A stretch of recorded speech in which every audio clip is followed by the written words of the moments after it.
na kayo pangutanan ninyong duha ang kinahanglan yun inyong tubagon sa Pinoy. O niya, inagtubag ninyo, nakuha inyong tubag ulan ng mga sponsors, ilikanan o kay suunan nga niya ilikaron, na nambog sa inyong kasal, makadungog. Dahil kini atong gibuhat voluntaryo man sa ato pa, wala na ang ayang kita kung sa kadaghanan. Okay? Christy, niyan iba ikaw din sa imong kagalinong kabuboton sa way pagpugos na bisang kinsa aron sukat iusa sa imong kagalingon ngadto sa imong bana.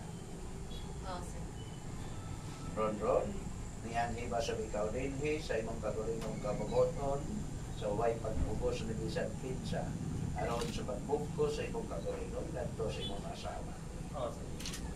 Ron o Christy, kay gusto man kamo magminyo, agulitay kamo sa inyong tuong kakamot, o ipadayag inyong tinguha at tubangan sa tanan, ganyan hindi karon.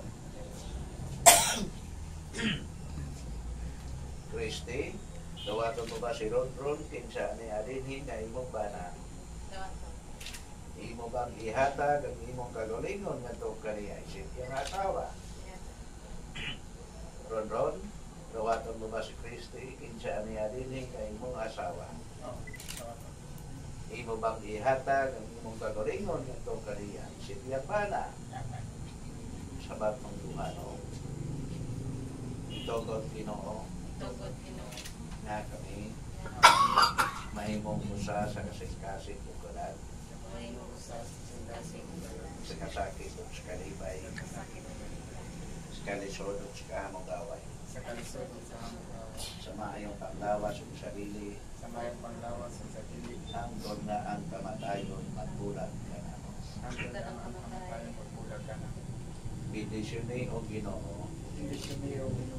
Kini mga singsing. Aron kami na imong mga sulugoon mo gamit ni ini. Magpuyog sa gugma walay pagluba.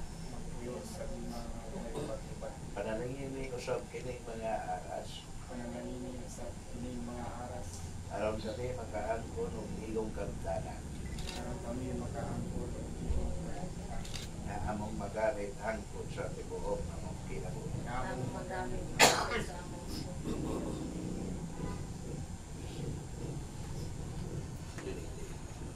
Sa pagkaroon ka.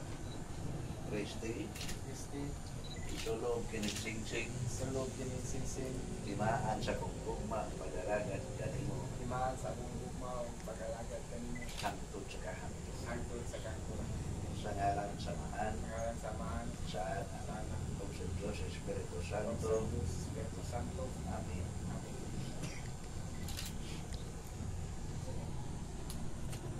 Ron, isuot kinisingsing, timaan sa kugma pag-alagat kanimo.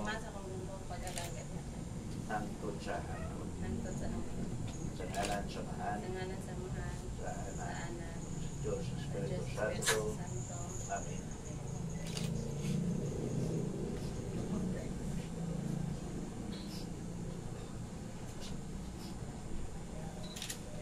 Sapat na koron. Christy, naghatag ako kanimo na ining mga aras. Timaan sa kong tinguha. Sa imuha maayong kaugmaon. O akong dawan. Sige, yan. Tungtong sa pulsan.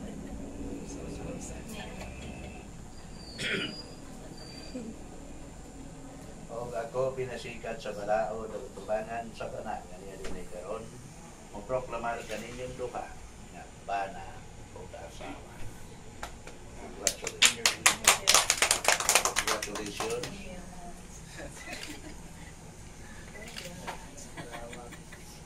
Ron, give me an occasion.